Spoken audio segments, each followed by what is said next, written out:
എല്ലാവർക്കും തിരുവോണദിന ആശംസകൾ. എല്ലാവരും ഹാപ്പി ആയിട്ടും സന്തോഷമായിട്ട് ഇരിക്കുന്നു എന്ന് വിചാരിക്കുന്നു. എല്ലാവരും സദ്യയൊക്കെ കഴിച്ചോ? നമ്മളിപ്പോൾ കഴിച്ചതേ ഉള്ളൂ സദ്യ. ഞങ്ങളൊക്കെ ഒരു 12 മണി കഴിയുമ്പോഴത്തേക്ക് സദ്യ കഴിക്കും. അച്ഛൻ തൃശ്ശൂർകാരനായതുകൊണ്ട് തന്നെ തൃശ്ശൂരിലൊക്കെ ഒരു ഉച്ച കറക്റ്റ് 12 മണി 12:30 ആകുമ്പോഴത്തേക്ക് ഫുഡ് കഴിക്കും. ഞങ്ങളുടെ ഒരു കാലം ഇപ്പം ഇനി എന്താണെന്ന് എനിക്കറിയില്ല. ആ ഒരു ചിട്ടവട്ടത്തിലാണ് ഞാനൊക്കെ വളർന്നത്. അപ്പോൾ അതുകൊണ്ട് തന്നെ 1 മണിക്ക് മുമ്പ് ഫുഡൊക്കെ കഴിച്ചിരിക്കും കേട്ടോ. സദ്യ, ഫുഡല്ല സദ്യ, ഓണസദ്യ. അപ്പോൾ ഓണസദ്യയൊക്കെ കഴിച്ചു. നിങ്ങളെല്ലാവരും കഴിച്ചു എന്ന് വിചാരിക്കുന്നു. അല്ലെങ്കിൽ ചിലപ്പോൾ കഴിച്ചുകൊണ്ടിരിക്കുകയായിരിക്കില്ല. ഞാനിപ്പോൾ വീഡിയോ ചെയ്യുന്ന സമയം ഇപ്പോൾ സമയം എന്ന് പറഞ്ഞത് 1 മണി കഴിഞ്ഞിട്ടേ ഉള്ളൂ കേട്ടോ. 1 മണി കഴിഞ്ഞിട്ടേ ഉള്ളൂ ടൈം. അപ്പോൾ ഇന്നത്തെ വിശേഷങ്ങൾ എന്തൊക്കെയാണ്, നമ്മുടെ ലൈവ് അപ്ഡേറ്റ്സ്. അതിനു മുമ്പ് നിങ്ങൾക്ക് എൻ്റെ ചാനൽ ഇഷ്ടപ്പെടുകയാണെങ്കിൽ എല്ലാവരും ഒന്ന് സബ്സ്ക്രൈബ് ചെയ്തേക്കണേ. പിന്നെ നമ്മുടെ മലയാളം ബിഗ് ബോസ് voting.com സന്ദർശിച്ച് എല്ലാവരും പോൾ ചെയ്യണം. നിങ്ങളുടെ ഇഷ്ടപ്പെട്ട മത്സരാർത്ഥി ആരെന്നറിയാൻ വേണ്ടി, ആർക്കാണ് ഇപ്പോൾ ഏറ്റവും കൂടുതൽ മുൻതൂക്കം എന്നറിയാനുള്ള ഒരു വെബ്സൈറ്റ് ചെയ്തു വെച്ചിരിക്കുകയാണ്. അപ്പോൾ അതിനകത്ത് നിങ്ങൾ പോയിട്ട് പോൾ ചെയ്യുക. ഒരു ഫോണിൽ നിന്ന് ഒരാൾക്ക് മാത്രമേ ഒരു ദിവസം വോട്ട് ചെയ്യാൻ പറ്റൂ. രാത്രി 10 മണി വരെയാണ് ആ പോൾ. പക്ഷേ നിങ്ങൾ ഹോട്ട്സ്റ്റാറിൽ കറക്റ്റായിട്ട് ഒഫീഷ്യലായിട്ടുള്ള ഹോട്ട്സ്റ്റാറിൽ പോയിട്ട് നിങ്ങൾ വോട്ട് ചെയ്യണം. ഇത് അതിനകത്ത് നമുക്ക് കൃത്യമായിട്ട് ആർക്കൊക്കെയെന്ന് നമുക്ക് അറിയാൻ പറ്റില്ല. ഓരോ ദിവസത്തെ അപ്ഡേഷൻസ് നമുക്ക് ഏറ്റവും കൂടുതൽ ആർക്കാണ് നിൽക്കുന്നത് നമുക്ക് പെട്ടെന്ന് അറിയാൻ പറ്റില്ലല്ലോ. അപ്പോൾ അതുകൊണ്ട് അങ്ങനെ അറിയാൻ വേണ്ടിയിട്ടാണ് നമ്മൾ മലയാളം ബിഗ് ബോസ് voting.com എന്നൊരു സൈറ്റ് വാങ്ങിച്ചിട്ട് അതിനകത്ത് നമ്മൾ ഈ ഒരു പോൾ സിസ്റ്റം ഉണ്ടാക്കിയിരിക്കുന്നത്. ഇത് നിങ്ങൾക്ക് ലൈവ് അപ്ഡേഷൻസ് അമ്മൂസോട്ടിനകത്ത് 24 hours ലൈവ് ആണ്. അപ്പോൾ നിങ്ങൾക്ക് അവിടെ വോട്ട് ചെയ്തിട്ട് തിരിച്ച് ഇവിടെ ലൈവിൽ നോക്കിക്കഴിഞ്ഞാൽ നിങ്ങളുടെ വോട്ട് അവിടെ വന്നിട്ടുണ്ടാവും. എത്ര വോട്ട് ഓരോരുത്തർക്കും കിട്ടിയെന്ന് അറിയാൻ പറ്റും. ഇന്നലെ ഈവനിങ് ആണ് നമ്മൾ സ്റ്റാർട്ട് ചെയ്തത്. അതുകൊണ്ട് തന്നെ ഇനിയിപ്പം നെക്സ്റ്റ് വീക്ക് തൊട്ട് കറക്റ്റ് ആയിട്ടുള്ള ഇതുവരെ ഇപ്പം കുറച്ച് ആൾക്കാരിലേക്ക് എത്തിയിട്ടുള്ളൂ. അപ്പം മാക്സിമം എല്ലാവരും ഷെയർ ചെയ്യുക. നിങ്ങളുടെ ഇഷ്ടപ്പെട്ട മത്സരാർത്ഥി ആരായാലും അതിനകത്ത് വോട്ട് ചെയ്യുന്നത് നിങ്ങൾക്കപ്പം അറിയാൻ പറ്റും കേട്ടോ. ഏറ്റവും കൂടുതൽ വോട്ട് ആർക്കാ നിൽക്കുന്നതെന്ന്. പിന്നെ നിങ്ങൾക്ക് എൻ്റെ ചാനൽ ഇഷ്ടപ്പെടുകയാണെങ്കിൽ തീർച്ചയായിട്ടും എല്ലാവരും ഒന്ന് സബ്സ്ക്രൈബ് ചെയ്ത് കാണണം കേട്ടോ. അതുപോലെ തന്നെ ഇഷ്ടപ്പെട്ടാൽ കമൻറ്റ് അയക്കുക. നിങ്ങളുടെ അഭിപ്രായങ്ങൾ കമൻ്റായിട്ട് അറിയിക്കുക. ഇഷ്ടപ്പെട്ടാണെങ്കിൽ ലൈക്കും. ഓക്കെ, തിരുവോണമായിട്ട് പായസമൊക്കെ കുടിച്ച് നാക്കൊക്കെ ഒരുമാതിരി ആവുന്നു. കാരണം ഉറക്കം വരുന്നു. ഉള്ള അടപ്രഥമൻ വെള്ളപ്പായസം ഞാൻ ഷോർട്ട് ഇട്ടിട്ടുണ്ട് കേട്ടോ. അപ്പോൾ എന്തൊക്കെയാണ് നമ്മുടെ ഇന്നത്തെ ലൈവ് അപ്ഡേഷൻസ്. എല്ലാവരും രാവിലെ ഒരുങ്ങാൻ പറഞ്ഞു. രാവിലെ ഒരു 8:30 മണി തൊട്ട് ഒരുങ്ങാൻ തുടങ്ങിയതാണ്. 10 മണി കഴിഞ്ഞ് ഞാനിവിടെ സദ്യ ഉണ്ടാക്കി തീർന്നിട്ട് അവർ ഒരുങ്ങി കഴിഞ്ഞിട്ടില്ല. അത് കഴിഞ്ഞ് ഞാനിവിടെ ഒരുങ്ങി കഴിഞ്ഞ് സദ്യയും കഴിച്ചിരുന്നിട്ട് പോലും അവർ റെഡി ആയത് പിന്നെ ആണ്. അപ്പോൾ എന്തായാലും ഒരു 10:30 ആയപ്പോഴത്തെ അത്തപ്പൂക്കളം ഇടാനുള്ള ഒരു അത്തപ്പൂക്കളം മത്സരമാണ്. 3 ടീമായിട്ട് അവരെ തിരിച്ചു. 3 ടീമിനും 3 പേര് കൊടുത്തു. വടക്കേടത്ത്, കിഴക്കേടത്ത്, പുത്തേടത്ത്, അങ്ങനെ 3 ടീമിൽ ഓരോരുത്തരെയും ജഡ്ജായിട്ട് പ്രഖ്യാപിച്ചു. പക്ഷേ വീലത്തിരുന്ന് അത്തപ്പൂ ഇട്ടിട്ട് ലാസ്റ്റ് അത് ആർക്ക് സമ്മാനം ഇല്ല എന്നുള്ളതാണ് എനിക്ക് തോന്നുന്നത്. കാരണം ഞങ്ങൾ അപ്പോഴത്തേക്ക് സദ്യ ഉണ്ടാകാൻ പോയപ്പോഴത്തേക്ക് ആ ഒരു നമുക്ക് ആ ലൈവ് അപ്ഡേറ്റ്സ് ലൈവ് ഞാൻ കണ്ടില്ല. പിന്നെ ഞാനത് അടിച്ചിട്ട് കാണണ്ടെന്ന് വിചാരിച്ചു. അത് വലിയ ഒരു ഇൻട്രസ്റ്റിംഗ് ഒന്നും അല്ലായിരുന്നു. ആരും ഒരു പാട്ട് പാടുകയായിരുന്നു. ഉത്രാടമായിരുന്നു, അല്ലെ തിരുവോണമായിരുന്നു. പാട്ടുകാരുണ്ടെന്ന് അവിടെ പറയുന്നു. പക്ഷേ നല്ലൊരു പാട്ട്, ഒരു ഓണപ്പാട്ട് പാടുകയോ യാതൊരു തരത്തിലുള്ള ആക്ടിവിറ്റീസും അവരുടെ ഭാഗത്തു നിന്ന് നമ്മൾ കണ്ടില്ല. അവർ വെറുതെ ഇങ്ങനെ എല്ലാവരും മുഖം വീർപ്പിച്ചിരിക്കുന്നു. എന്നാൽ ബിഗ് ബോസ് എന്തെങ്കിലും ഒരു ടാസ്ക് കൊടുത്താൽ അത് ചെയ്യുക എന്നല്ലാതെ അവരുടേതായിട്ടുള്ള ഒരു കഴിവോ അവരുടേതായിട്ടുള്ള ഒരു എൻ്റർടൈൻമെൻറ്റോ കൊണ്ടുവരാൻ ഈ ബിഗ് ബോസിൽ ഒരൊറ്റ കണ്ടസ്റ്റൻറ്റും ശ്രമിക്കുന്നില്ല. പിന്നെ ഇത്തിരിയെങ്കിലും എനിക്ക് തോന്നുന്നു ശ്രമിക്കുന്നത് അനുമോളും നിവിനുമാണ്. ഇപ്പോൾ അനീഷ് പിന്നെ സംസാരം മാത്രമല്ലേ ഉള്ളൂ, അല്ലാണ്ട് അനീഷിനൊന്നും ഇല്ലല്ലോ. അപ്പോൾ ഇതാണ് അവിടെ നടന്നുകൊണ്ടിരിക്കുന്നത്. എന്തോന്നട്ടെ, ഇന്ന് തിരുവോണമല്ലേ, എല്ലാവരും മുഖമൊക്കെ ഒന്ന് വീർപ്പിക്കാതെ എല്ലാവരും സന്തോഷമായിട്ടിരുന്ന് എല്ലാവരും ചേർന്നിരുന്ന് പാട്ട് പാടും. ഇവിടെയും പരിഹാസവും കാര്യങ്ങളും മാത്രമാണ്, കുറ്റപ്പെടുത്തൽ, പരിഹാസം, ഇതൊക്കെയാണ് നടക്കുന്നത്. എന്തായാലും ഇപ്പോൾ ക്യാപ്റ്റൻസി നോമിനേഷൻ ഉണ്ടായിരുന്നു. ക്യാപ്റ്റൻസി നോമിനേഷൻ എന്ന് പറഞ്ഞാൽ നോമിനേറ്റ് ചെയ്തു. ഓരോരുത്തരും നോമിനേഷന് വന്ന് ഓരോരുത്തരുടെ പേര് പറയുമ്പോൾ പരിഹാസത്തിലുള്ള ചിരി, അതെന്തോ എനിക്കത് കാണുമ്പോൾ ഒരു അസഹനീയമായിട്ട് തോന്നി. എന്തുകൊണ്ടാണ് ഇവരൊക്കെ ഇങ്ങനെ ഒരാളെ പരിഹസിക്കുന്നു? ഒരിത്തിരെങ്കിലും 10 പൈസയ്ക്ക് പക്വത കാണിച്ചൂടെ?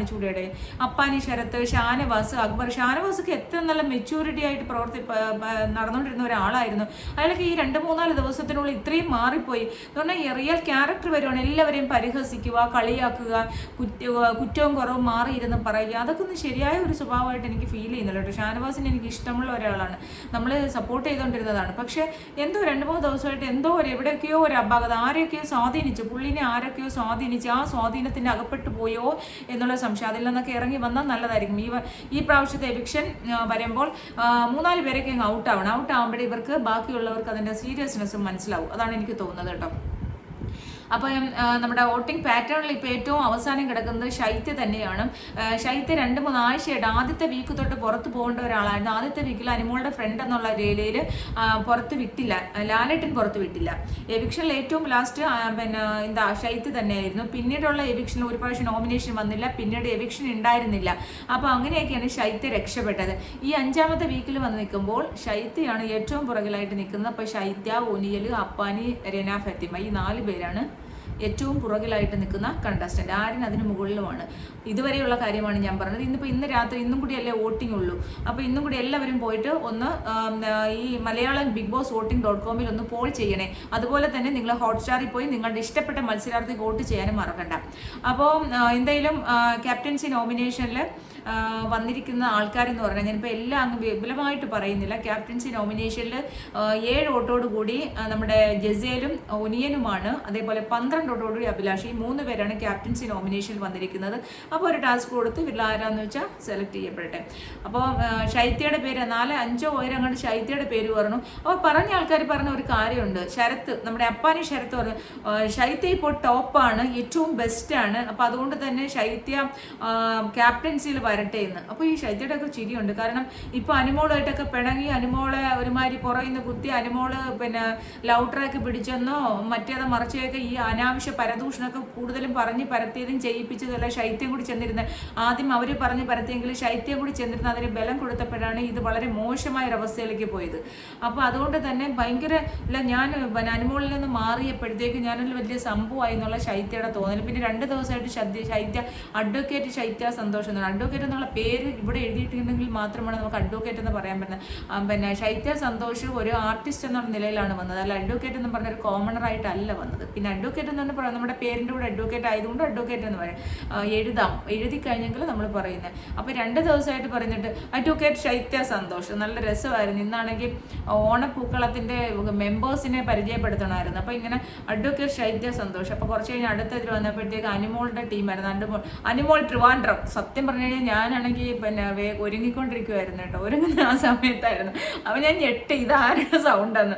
അപ്പോൾ അനുമോൾ ട്രിവാൻഡ്രം എന്തായാലും ഈ രസമുണ്ട്. എന്തായാലും ആൾക്കാരുടെ ഈ മത്സരം കാണുമ്പോൾ എനിക്ക് സത്യം പറഞ്ഞു കഴിഞ്ഞാൽ ചിരിയാണ് വരുന്നത് കേട്ടോ. പിന്നെ എല്ലാവരും നല്ല സുന്ദരി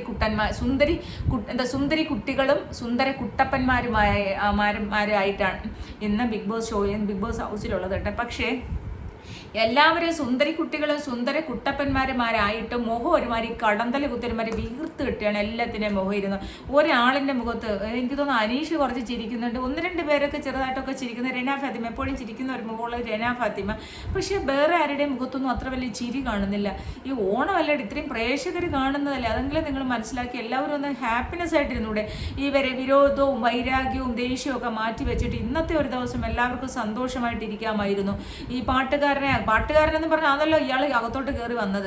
ഇയാൾ എത്രയോ ആൾക്കാർ, ആയിരക്കണക്കിന് ആൾക്കാർ ഇവിടെ പുറത്ത് ഒരു ചാൻസിന് വേണ്ടി കാത്തിരിക്കുമ്പം ഈ വേസ്റ്റുകളെ അങ്ങോട്ട് കൊണ്ടുപോയെന്നാണ് എനിക്ക് മനസ്സിലാവുന്നത്. ഈ വേസ്റ്റുകളെയൊക്കെ എന്തിനാണ് അങ്ങോട്ട് കൊണ്ടുപോയത്? ഈ അക്ബർ എന്ന് പറയുന്ന അയാൾ പാട്ടുകാരനാന്ന് പറഞ്ഞാൽ ഒരു നല്ല പാട്ട്, ഓണത്തിൻ്റെ ഒരു പാട്ട് പാടി അത്ര വൈബ്. ഇപ്പം ആ 2 മണി 1:30 മണിയായി, ഇതുവരെ ഒരു പാട്ട് ആ ബിഗ് ബോസ് ഹൗസിൽ നിന്ന് ഒരു ഓണപ്പാട്ട് കേട്ടില്ല. ഇനി ബിഗ് ബോസ് ഇട്ട് കൊടുക്കണം എന്നെങ്കിലും ആ പാട്ട് വരുന്നത്. അങ്ങനെ എന്തിനാണ് നമ്മൾ സ്വന്തമായിട്ട് എന്തൊക്കെ ഉണ്ടാക്കാം. അതുപോലെ ഈ ആവശ്യമില്ലാത്ത ആൾക്കാരെയൊക്കെ പുറത്ത് കളയുടെ. എല്ലാ ദിവസവും വൈകുന്നേരം വന്നിരുന്ന എവിക്ഷൻ നോമിനേഷൻ ആകുമ്പോൾ രേണു സുധി പറഞ്ഞു എനിക്ക് വീട്ടിൽ പോകണം. എന്തിനാണ് ഇവരെയൊക്കെ വെച്ചുകൊണ്ടിരിക്കുന്നത്? ഇവരൊക്കെ എന്താ അവിടെ ചെയ്യുന്നത്? യാതൊരു തരത്തിലുള്ള കണ്ടല്ല. പേൻ കൊല്ലുന്നതാണ് കണ്ടന്റ്. പേൻ കൊല്ലുക, എന്തെങ്കിലും വാരി തിന്നോണ്ട് കിടക്കുക, മണ്ണും മരിയും മാവും ഒക്കെ തിന്നോണ്ട് കിടക്കുക. ഇവരെയൊക്കെ ആരുടെ വോട്ട് കൊടുക്കുന്നത്? എനിക്കറിയാൻ ചോദിക്കും. ഇത്രയും ജനങ്ങൾക്ക് ഇത്രയും ബോധമില്ലേ? അത് എനിക്ക് ചിന്തിക്കുക. അതോ PR വർക്കിൻ്റെ ഗുണം. PR-കാരായാലും അവർ എത്ര ബോട്ടോക്സ് വഴിയൊക്കെ PR വർക്കാർ വോട്ട് ചെയ്യുന്നുണ്ട്. അതുകൊണ്ടാണ് നമ്മുടെ വെബ്സൈറ്റ് വഴി ഒരു ഫോണിൽ നിന്ന് ഒരു ഡിവൈസിൽ നിന്ന് ഒരു വോട്ട് മാത്രമേ ചെയ്യാൻ പറ്റൂ. പിന്നെ മലയാളം BigBoss.com കയറി പോൾ ചെയ്താൽ നിങ്ങൾക്ക് ഒരു ഡിവൈസിൽ നിന്ന് ഒരു വോട്ടേ ചെയ്യാൻ പറ്റും. രണ്ടാമത് നിങ്ങൾ ചെയ്ത് നോക്കാൻ ശ്രമിച്ചു കഴിഞ്ഞാൽ നടക്കത്തില്ല. അതുപോലെ വളരെ സെക്യൂർഡ് ആയിട്ടുള്ള ഒരു വെബ്സൈറ്റാണത്. അപ്പം ഇത് ബോട്ടോക്സ് കയറി ആൾക്കാർ വോട്ട് ചെയ്യുന്നുണ്ടെന്നാണ് പറയുന്നത്. പിന്നെ യൂട്യൂബേഴ്സിൻ്റെ തന്നെ PR വർക്കുകാർ യൂട്യൂബറിൽ ഏറ്റവും കൂടുതൽ ഇന്നാൾക്കാർ ഏറ്റവും കൂടുതൽ ഇന്നാൾക്കാർ എന്ന് പറഞ്ഞ് വെറുതെ വരുത്തി തീർക്കുന്നതാണ്. അപ്പോൾ ജനങ്ങളായിരിക്കും അവരല്ലേ ഫസ്റ്റ്, എന്നാൽ പിന്നെ അവർക്ക് ഒരു വോട്ട് കൊടുക്കുക എന്ന് വിചാരിക്കും. അതാണ് ഒരു PR വർക്ക് തന്നെ. പിന്നെ ഇവരുടെ ഷോട്ട് ചെറിയ ഓരോരോ ഒരു 5 സെക്കൻഡ് 10 സെക്കൻഡ് കിട്ടുന്ന മൊമെന്റ്സ് ഒക്കെ എടുത്തു വെച്ചിട്ട് ഭയങ്കര സംഭവമാണ്, അയ്യോ എല്ലാവരും സംഭവമാണ്, ഇവര് സംഭവമാണ്. ഇതൊക്കെയാണ് PR വർക്കിന്റെ ഒരു അവസ്ഥ. അങ്ങനെയാണ് PR വർക്കിന്റെ ഒരു ഗ്രോത്ത്, PR വർക്കിംഗ് രീതി, അവരുടെ മെത്തേഡ് അതാണ്. അവരുടെ ആരാണോ PR വർക്ക് ഏറ്റെടുത്തിരിക്കുന്നത്, അപ്പോൾ ആ കണ്ടസ്റ്റന്റിന്റെ ചെറിയ ചെറിയ ക്ലിപ്പിംഗ്സ് അവർ അതിന് വേണ്ടിയിട്ട് ഒന്നൊക്കെ ചെയ്തു കൊടുക്കും. അപ്പം രേണു സുധി ഫയർ അല്ലടാ, ഇത് ഫ്ലവർ അല്ലടാ ഫയർ, ഇത് ഫ്ലവർ അല്ലടാ ഫയർ എന്നൊക്കെ ഇങ്ങനെ കാണിക്കുമ്പോൾ അതും മതി ആ ക്ലിപ്പിംഗ്സ് എടുത്തിട്ട് ഏതാണ്ട് സംഭവം.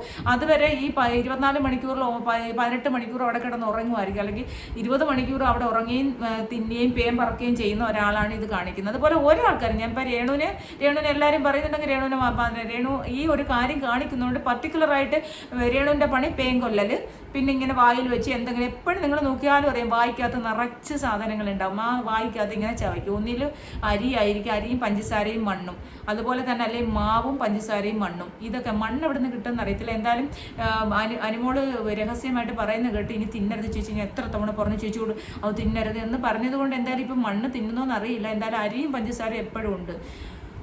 അതാണ് രേണു സുധി. അപ്പം അങ്ങനെ ഓരോ ആൾക്കാർ അവിടെ ഒളിച്ചിരിക്കുന്ന ആൾക്കാർ അവരെ എല്ലാം പിടിച്ച് പുറത്ത് കളയും. എന്തിനാണ് ഇങ്ങനെയുള്ള ആൾക്കാർ? അപ്പം ഈ ഇങ്ങനെയുള്ള കുറച്ച് പേര് ഇങ്ങ് പോരുമ്പോഴാണ് ഇവരുടെ ആ ഒരു മാറ്റം വരുന്നത്. ഇവരിപ്പോഴും വിചാരിക്കുന്നത് ഇവരൊക്കെ ഭയങ്കര ഗെയിമേഴ്സാണ്. എൻ്റെ ദൈവം, ഉണ്ണിയാൽ വിചാരിക്കുന്ന ഉണ്ണിയാലാണ് നമ്പർ 1. അപ്പാനി വിചാരിക്കുന്ന അപ്പാനി ഇന്നലെ ഇരുന്ന് പറയുന്നതായിട്ട് അപ്പാനി ഞാൻ ഒന്ന് ആയിരിക്കൂല്ലേ ഷാനവാസിൻ്റെ തൊട്ട് പുറകിലാക്കി, അത് ഷാനവാസ് എന്നെ ഇങ്ങോട്ട് മുന്നേ കയറിയോ, അതോ ഞാൻ ഷാനവാസിൻ്റെ മുന്നിലായിരിക്കും എന്നൊക്കെ പറഞ്ഞ് അപ്പാനി ഇരുന്ന് പറയുന്നത്. അപ്പോൾ ഓരോരുത്തരുടെ ധാരണ ഇതാണ്. ഇവർ ഈ ചെയ്തു കൂട്ടുന്ന മോശക്കേടൊന്നും ഇവർ ആലോചിക്കുന്നു പോലുമില്ല. അപ്പോൾ ഇപ്പം ശൈത്യ വിചാരിക്കുന്ന ശൈത്യ ടോപ്പാണെന്ന് അവിടെ പല ആൾക്കാരും വിചാരിക്കുന്നുണ്ട്. ശൈത്യ ഈ ആഴ്ച ഔട്ടാകുമ്പോൾ അത് പിന്നെ മനസ്സിലായിക്കോളും. അപ്പോൾ ഇങ്ങനെയൊക്കെയാണ് കാര്യങ്ങൾ. ഇതാണ് ലൈവിൽ നമ്മളിപ്പോൾ നടന്നത്. എന്തായാലും സദ്യ കൊടുത്തിട്ടില്ല. ഇപ്പോൾ ഇവർക്ക് സദ്യ കൊടുക്കും എന്നാണ് തോന്നുന്നത്. മുല്ലപ്പൂ എല്ലാവർക്കും കൊടുത്തു. മുല്ലപ്പൂ പിന്നെ എല്ലാവർക്കും ഡിസ്ട്രിബ്യൂട്ട് ചെയ്ത് അവരെല്ലാം മുല്ലപ്പൂ തലയിൽ വെച്ചുകൊണ്ടിരിക്കുന്ന സമയത്താണ് ഞാൻ ഈ വീഡിയോ ചെയ്തുകൊണ്ടിരിക്കുന്നത്. അപ്പോൾ രാത്രി നെക്സ്റ്റ് എന്തെങ്കിലും അതിനിടയ്ക്ക് എന്തെങ്കിലും ഇമ്പോർട്ടൻ്റ് കാര്യങ്ങളെല്ലാം ലൈവ് അപ്ഡേറ്റ്സ് വരുവാണെങ്കിൽ ഞാൻ വരാം. അപ്പോൾ എല്ലാവർക്കും ഒരിക്കൽ കൂടി ഹാപ്പി ഓണം. അതുപോലെ തന്നെ എല്ലാവരും സബ്സ്ക്രൈബ് ചെയ്യാൻ മറക്കണ്ട. വീഡിയോ ഇഷ്ടപ്പെടുവാണെങ്കിൽ ലൈക്ക് ചെയ്യണം, നിങ്ങളുടെ അഭിപ്രായങ്ങൾ അറിയിക്കുക.